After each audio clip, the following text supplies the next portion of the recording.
সম্পর্ক ফুলের মতো হয়, রং বেরঙের। তাকে এফোর্ট দিয়ে বাঁচিয়ে রাখতে হয়।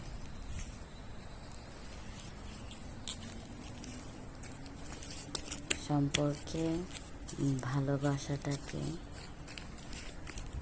উজ্জীবিত রাখতে হয়। ফুল যেমন গাছ থেকে পেড়ে আনলে তার সৌন্দর্য বিলীন হয়, ঠিক তেমনি সম্পর্কে জোড়াজুড়ি করতে নেই।